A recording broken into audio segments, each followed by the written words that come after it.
Free to go, officer. What's your reasonable suspicion? You match a suspicious person description. Step out. I'm a federal ethics judge. I'm reaching for credentials slowly. Don't reach. Hands on the wheel. My hands are visible. I'm asserting my Fourth Amendment rights. This stop is being recorded. The street was quiet that night, a soft drizzle falling over the asphalt, reflecting the flickering streetlights. The tires of a black SUV hissed softly as it rolled to a stop near the curb. The man inside, Judge Leonard Hayes, reached for his briefcase, unaware that his evening routine was about to be violently interrupted. A police car pulled up behind him, lights dim, engine idling, and the driver stepped out. "Step out of the vehicle, sir," the officer said, hand hovering near his holster. Leonard kept his hands visible on the wheel. "Am I free to go?" he asked calmly, voice steady but alert. The officer's eyes narrowed. "I need to run your license. Step out now." Rain dripped from the officer's shoulders onto the wet pavement. The faint smell of ozone from the street lamps mixed with the damp scent of the night. Cars passed occasionally, their headlights slicing through the shadows, highlighting the tension. Leonard slowly unbuckled his seatbelt deliberately, keeping his hands where they could be seen. Every motion was precise, measured. "I am a federal ethics judge," Leonard said, reaching into his briefcase for credentials. "I need to assert my rights. What suspicion justifies this stop?" The officer's jaw tightened. His voice raised slightly, the authority in it cracking just a bit. "You match the description of a suspicious person. Step out." The miscommunication escalated. What should have been a routine check had morphed into a confrontation. Leonard produced his credentials carefully, handing them through the partially open window. The officer glanced at the badge and ID, his brow furrowed. "This doesn't look right," he muttered, though his tone betrayed uncertainty. Passers-by, sparse as they were at this late hour, slowed their pace, sensing a confrontation, a subtle unease in the quiet street. Leonard's calm demeanor contrasted sharply with the officer's growing agitation.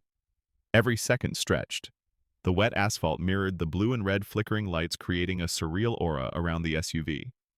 The officer's assumptions hardened his bias, rising to the surface as Leonard spoke clearly, citing legal precedents for unlawful detention. "I am asserting my Fourth Amendment rights," he stated.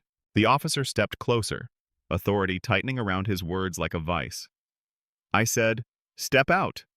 Leonard moved slowly, each motion deliberate, his eyes scanning the street for witnesses, his mind calculating the next legal steps even as tension mounted. The friction between lawful authority and biased assumption ignited. Leonard knew this was no longer about a traffic stop. It was about judgment clouded by prejudice, and the night would bear witness to that clash. The drizzle intensified, the streetlights casting long, wavering shadows. Each sound the patter of rain, the distant hum of a passing car. The officer's sharp breaths punctuated the standoff. Leonard's fingers hovered over his credentials, ready to document, ready to protect himself, embodying both caution and dignity. The scene had escalated from a simple encounter to a test of power identity, and the very principles of justice, setting the stage for an ordeal that would expose systemic bias and personal courage alike. Before the night unfolded, Judge Leonard Hayes had lived a life defined by integrity and unwavering commitment to justice. Born and raised in Atlanta, he had witnessed systemic inequalities from a young age, shaping his understanding of law as a tool for fairness, not power. Leonard excelled in school, driven by a determination to advocate for those without a voice. Scholarships led him to Harvard Law School, where he distinguished himself in ethics and civil rights law. He clerked for esteemed judges, spending years dissecting complex legal principles, and eventually rose to become a federal ethics judge, overseeing cases where morality and legality intersected. He had spent decades presiding over cases involving government misconduct, ethical violations by public officials, and enforcement of civil liberties. Each decision was carefully reasoned, reflecting a deep respect for precedent and human dignity. Leonard's career was marked by quiet sacrifice. He had turned down lucrative offers from private firms, believing that justice was worth more than financial gain. Long nights in chambers, meticulous reviews of case files, and countless hours mentoring young lawyers formed the backbone of his professional life.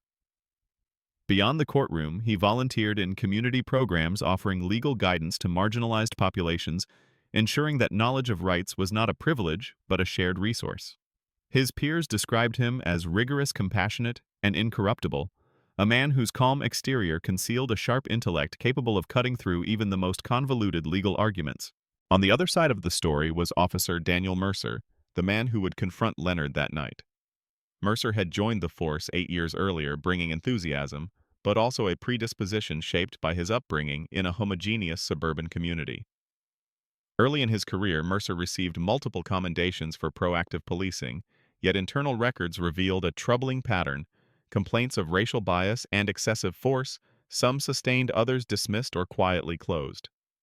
Supervisors noted his assertiveness and results-oriented approach, but warnings about sensitivity and de-escalation repeatedly went unheeded. Mercer's past contained the seeds of the night's confrontation.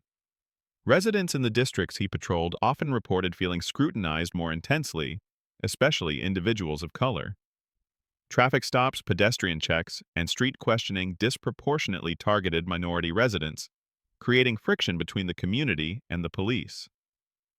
Mercer's prior complaints indicated a failure to distinguish suspicion from stereotype and a tendency to act on implicit bias rather than concrete evidence. These incidents were documented but rarely translated into meaningful intervention, allowing patterns to persist unchecked. Leonard Hayes and Daniel Mercer were both products of their experiences, yet their worlds could not have been more different. Leonard's understanding of the law was shaped by reflection, mentorship, and the weight of public trust. Every case he presided over reinforced the principle that authority must be exercised responsibly, that legality and morality must align. Mercer, meanwhile, had been conditioned to assert authority first and analyze context, second, prioritizing immediate control over deliberation. Where Leonard saw nuance, Mercer often saw threat. This night was a collision of two lifetimes: one forged in the careful application of ethical principles, the other hardened by an environment where authority was equated with compliance. Leonard's calm and measured approach stood in stark contrast to Mercer's rigid, assumption-driven perspective. The small decisions in Mercer's history, the hurried judgments, the unchecked biases, the missed opportunities to reflect, coalesced into a moment of crisis. Leonard, prepared with knowledge, credentials, and patience, faced Mercer, whose experience had left him ill-equipped to recognize authority beyond his own preconceptions. The backstory revealed the stakes. Leonard's life had been about preserving rights, defending the disenfranchised, and embodying restraint, even under pressure. Mercer's life had been about enforcement hierarchy and immediate response, often at the expense of discernment.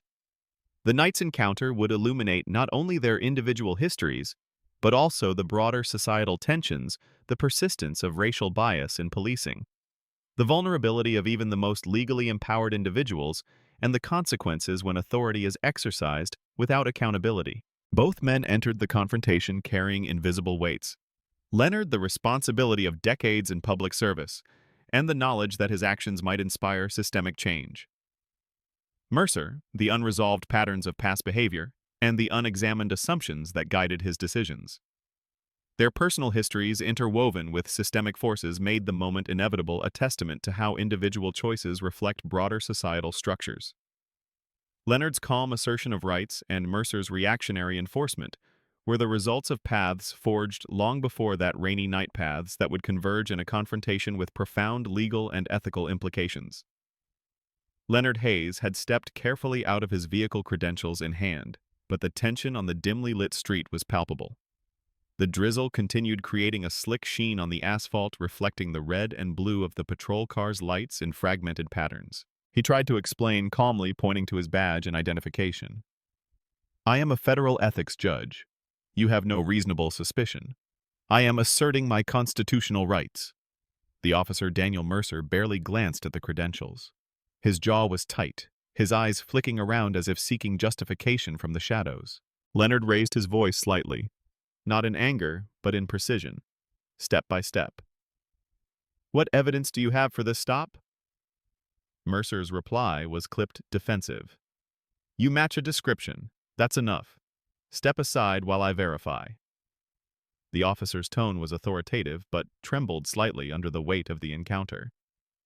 Leonard's calm demeanor contrasted sharply, and passers-by began to notice. A man walking his dog slowed his gaze, flicking between the two. A woman in a hoodie pulled out her phone from her pocket, capturing the interaction from a safe distance. The crowd was sparse, but their presence mattered. Each bystander became an unwitting witness, their whispers blending with the rhythm of raindrops on pavement. Leonard subtly glanced at them, signaling with a small nod to keep filming, knowing documentation would be crucial. Mercer's frustration grew. He had assumed control, but the public attention and Leonard's composed challenge started to undermine it. His assumptions about compliance were dissolving, replaced by an inexplicable tension. Mercer's mind raced. Years of enforcement training collided with a sudden awareness that this was not a routine stop. He had faced resistance before, but never with such poise, such precise articulation of rights. Leonard's words cut through his habitual responses. Unlawful detention violates the Fourth Amendment. Failure to verify identity may be considered misconduct. I am not resisting, I am asserting my rights. The phrases hung in the cold night air, deliberate and exact. Passers-by shifted uneasily. One jogger paused, phone ready to record. Another whispered to a friend, "That's not normal. That officer is wrong." Leonard's eyes met those of the witnesses briefly, a silent communication: observe, record, remember. The crowd's subtle reactions added pressure, magnifying the disparity between authority and accountability. Mercer's breathing quickened, his posture rigid. He wanted to regain control, to assert dominance, but every action he took was now measured against scrutiny. Leonard attempted another clarification, pulling out his driver's license, courthouse ID, and bar credentials. "Officer, you see my identification. Everything is verifiable. There is no probable cause for this detention. Please step back, or we escalate this legally." Mercer's grip on his flashlight tightened. He muttered under his breath, caught between instinct and protocol. His implicit biases, honed over years of unquestioned enforcement, clouded his judgment, convincing him that compliance was defiance. The minor roadblock that should have ended in a simple verification escalated quickly. Leonard remained calm, deliberate, never raising his voice beyond necessity. Every gesture was measured, each step intentional.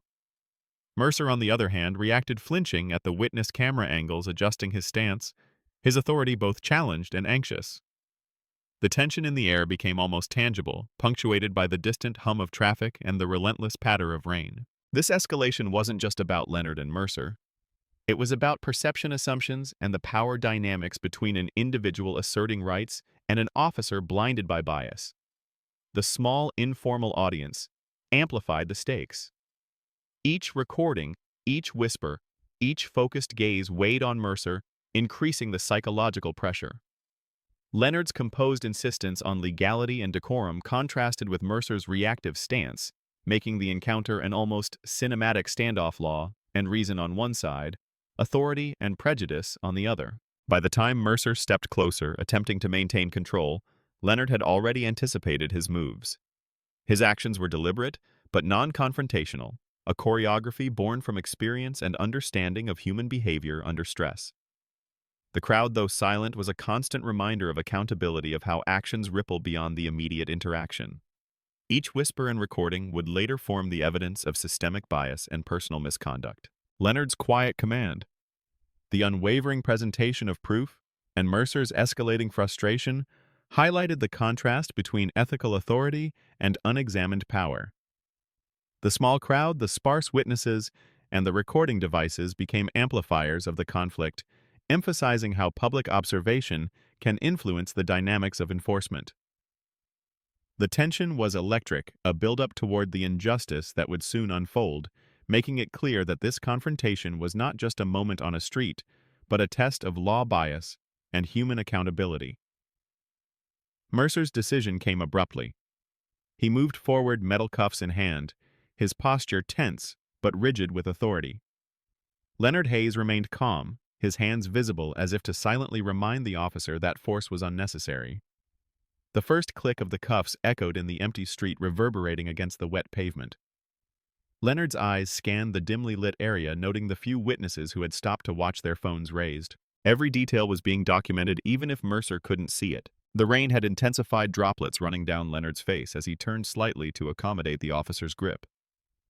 The leather of his jacket pressed against the cold metal, and the slight sting of the cuffs tightened around his wrists. The officer, his own adrenaline rising, seemed momentarily uncertain. Leonard's calm breathing contrasted sharply with Mercer's quick, erratic movements. The air between them was thick with tension, the injustice palpable. As Mercer guided him toward the patrol car, Leonard maintained deliberate steps, never resisting, but projecting an unmistakable dignity. Each footstep was measured, echoing faintly over the slick pavement.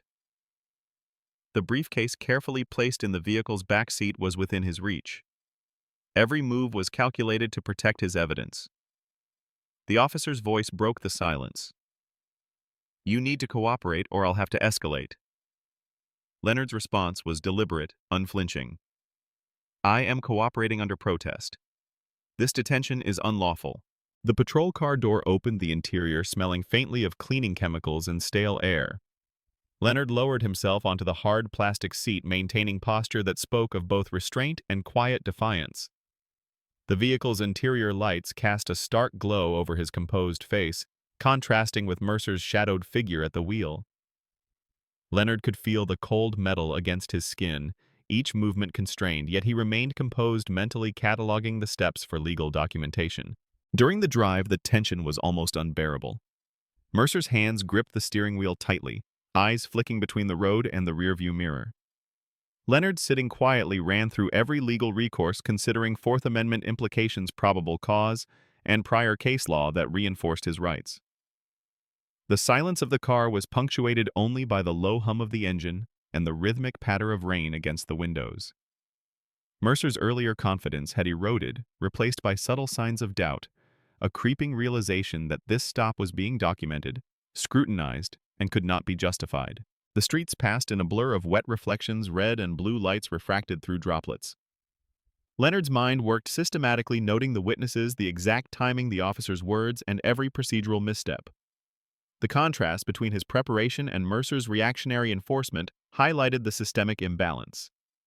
Every action Mercer took was a display of unchecked authority, yet Leonard's calm and meticulous attention turned the injustice into evidence. Arriving at the station, Leonard was ushered inside by Mercer, handcuffed and poised with restraint. The interior of the precinct was stark fluorescent lights casting harsh shadows across tile floors. Leonard remained upright in his seat as officers glanced briefly, some curious, some indifferent. Mercer handed over Leonard's credentials, reluctantly, his own discomfort growing. Leonard's quiet assertiveness persisted. "I need full documentation of this arrest and detention. Everything will be reviewed." In the processing area, the procedural steps felt surreal. Leonard's personal items, briefcase, wallet, and keys were cataloged. Yet the focus remained on the fundamental unfairness, being detained solely because of assumptions and bias. Each sound, the click of the scanner, the rustle of paperwork, the hum of the fluorescent lights, underscored the slow-motion reality of an abuse of power. Leonard's inner thoughts were strategic. He would preserve every moment, every word, ensuring that justice could follow, even when immediate fairness was absent. The officer's actions had not gone unnoticed. Witnesses outside had captured footage, and Leonard, even restrained, acknowledged their presence with a subtle nod, reinforcing the importance of documentation. The injustice was complete in its immediate effect: detention under false suspicion. But Leonard's calculated calm and meticulous observation ensured that this act would not remain unchecked. By the time Leonard was seated fully in the processing area, the weight of the encounter had shifted subtly. Mercer's authority remained, but the imbalance had been transformed into evidence, turning a night of intimidation into the first step toward accountability.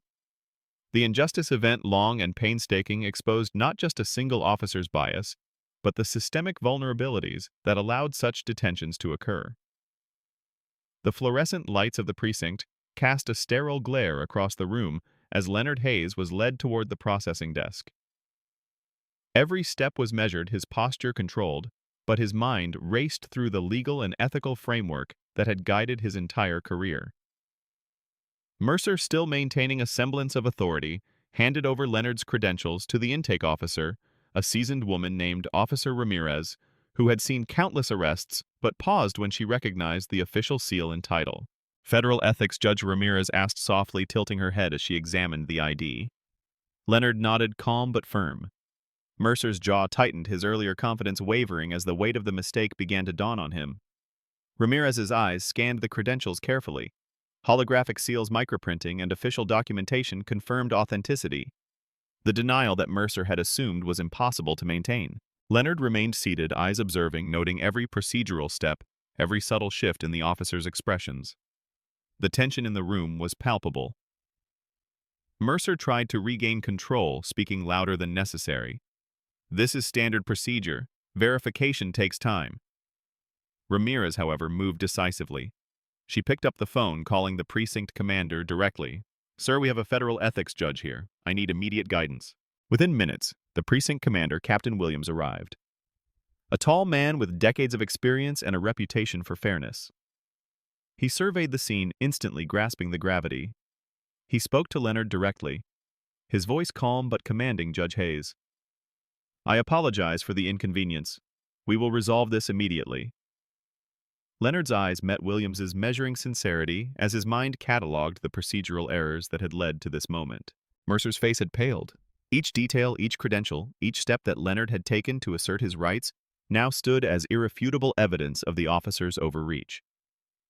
Captain Williams confirmed with the central office, cross-referencing Leonard's federal status and judicial assignments. The verification was immediate and conclusive.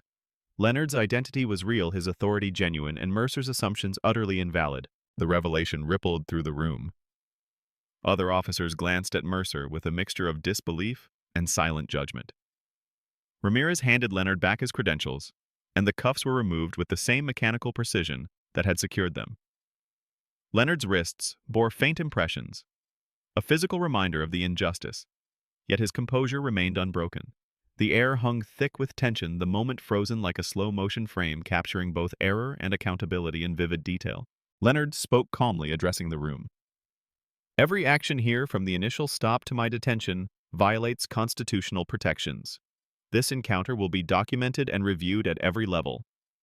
Mercer's voice faltered. He tried to assert procedural justification, but the evidence was clear.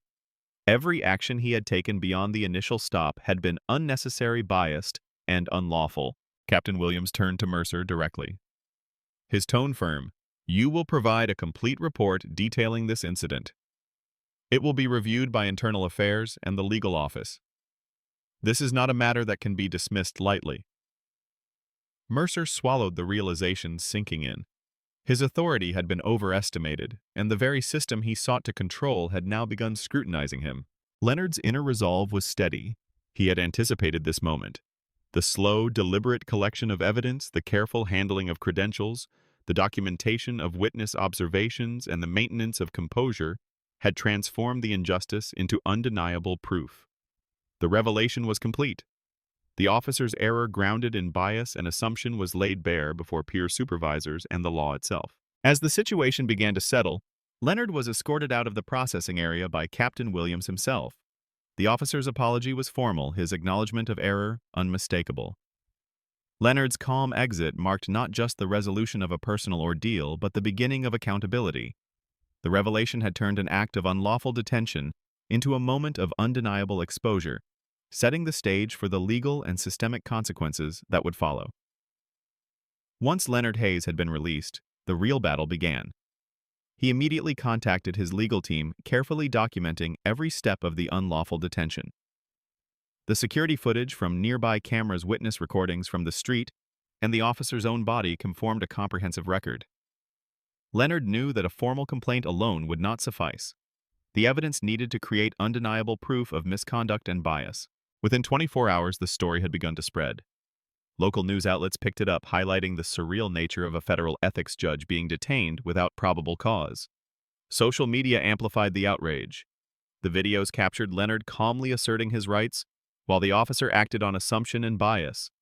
Within days, the clips had garnered millions of views, sparking heated debates on racial profiling, police accountability, and systemic injustice. Leonard's team filed a federal civil rights lawsuit against Officer Mercer and the city, citing unlawful detention, violation of Fourth Amendment rights, racial profiling, and abuse of authority. The legal process was meticulous. Leonard's lawyers included precise timestamps from all recordings, copies of his credentials, and detailed accounts from witnesses. Each document reinforced a narrative that could not be refuted. The detention had been entirely without justification. The case quickly attracted public attention, and advocacy groups began weighing in, emphasizing the systemic patterns that allowed such incidents to occur. Leonard's lawsuit became a symbol, not just a personal grievance, but a call for accountability within the police department. The city initially attempted to minimize exposure, suggesting the stop had been a routine check, but the overwhelming evidence made that defense untenable. Community activists organized vigils and public forums, drawing attention to how bias could lead even a highly credentialed individual into an illegal detention. Public pressure grew as the story reached national news, legal journals, and civil rights organizations. Leonard's calm composure during the incident, coupled with meticulous documentation, made the injustice undeniable. Internal investigations followed. The department's internal affairs team reviewed past complaints against Mercer, cross-referencing them with statistical data on traffic stops and detentions. Patterns emerged. Minority individuals had been disproportionately targeted. Complaints of bias often dismissed, and training on de-escalation and bias recognition inconsistently applied. The findings were damning. The systemic failure combined with Mercer's specific actions that night left the department no room for ambiguity. Consequences were swift. Officer Mercer was placed on administrative leave, and the review board recommended termination. The city's legal team entered settlement negotiations, recognizing the liability and reputational risk. Ultimately, Mercer was dismissed for cause, losing his position pension and law enforcement credentials. The civil suit concluded with a significant settlement for Leonard Hayes, the amount undisclosed publicly, yet enough to ensure both personal redress and a message about accountability. The crusade for justice extended beyond personal victory. The lawsuit prompted mandatory reforms, implicit bias training for all officers, systematic review of stop and search procedures, installation of more comprehensive public surveillance for accountability, and the creation of an oversight board with real authority. Leonard's actions catalyzed broader systemic change, proving that one individual armed with knowledge, courage, and documentation could force institutions to confront ingrained biases. Public response reinforced the impact. Social media discussions, op-eds, and legal analyses examined the details of the case, educating viewers about constitutional rights, racial profiling, and the responsibilities of law enforcement. Leonard's case became a reference point in legal studies and police reform programs, highlighting the importance of evidence, composure, and proactive legal strategy when confronting authority. Ultimately, justice was served not only through financial and professional consequences for Mercer, but also through structural reforms and public awareness. Leonard's steadfast commitment to documenting the encounter, asserting rights, and pursuing legal avenues created a precedent, a roadmap for holding authority accountable. The crusade for justice illustrated how meticulous evidence-gathering, legal knowledge, and public advocacy could turn a personal injustice into systemic change, demonstrating that the law could function as a protective tool even against unchecked power. The encounter between Leonard Hayes and Officer Mercer provides more than a dramatic narrative. It serves as a practical lesson in law ethics and personal safety. From a legal standpoint, the officer's actions constituted a clear violation of the Fourth Amendment, which protects individuals from unreasonable searches and seizures. Detaining someone without probable cause, even for a brief period, is not only unlawful, but can be grounds for civil rights litigation. Hayes's meticulous documentation of the event, including timestamps, recordings, and witness accounts, exemplifies best practices for protecting one's legal rights in confrontations with authority.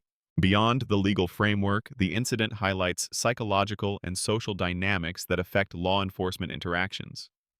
Mercer's implicit bias, shaped by prior experiences and societal stereotypes, influenced his perception and decision-making. Bias can be subtle, often unconscious, yet it has tangible consequences when coupled with institutional power. Recognizing these patterns is critical. Individuals must be aware that assumptions based on race, gender, or appearance are not evidence and cannot justify coercive action. Leonard's approach, calm, deliberate, and legally informed, demonstrates how awareness of bias and structured reasoning can neutralize its effects. For the public, the case underscores practical strategies to assert rights safely. Maintaining visible hands, communicating clearly, and documenting interactions are essential steps when confronted by law enforcement. Leonard's decision to remain compliant under protest while simultaneously preserving evidence shows how restraint and preparation can coexist. Recording the encounter, Noting officer identification and staying composed are tangible steps that individuals can use to protect themselves legally and personally. The broader societal lesson is clear. Systemic reform depends on transparency, accountability, and civic engagement. Cases like Leonard's reveal structural weaknesses in policing that allow individual biases to manifest as unlawful behavior. Public awareness, media documentation, and formal legal channels collectively serve to check abuse of power. Leonard's experience catalyzed reforms within the department, demonstrating how one documented incident can trigger systemic change from mandatory bias training to oversight mechanisms and procedural reviews. Finally, the story emphasizes ethical responsibility for all parties. Citizens must know their rights, officers must be trained to recognize and counteract bias, and institutions must enforce accountability consistently. Education and vigilance are not optional. They are essential for preserving justice. Leonard's calm, informed, and proactive response transformed a personal violation into a public lesson on rights, ethics, and the power of structured, principled action. The case becomes a reference point for legal education, civic responsibility, and ethical policing practices. In conclusion, this incident illustrates the intersection of law, psychology, and ethics. Understanding one's rights under the Constitution, recognizing implicit bias, documenting encounters, and engaging with legal and civic systems are all critical components of ensuring justice. Leonard Hayes' experience serves as a roadmap for citizens, lawyers, and policymakers alike, providing a blueprint for responding to misconduct, advocating for systemic reform, and promoting accountability in law enforcement. Awareness and preparation empower individuals, while transparency and accountability strengthen institutions. The lessons are clear, practical, and urgent. Know your rights, document thoroughly, act with composure, and demand accountability.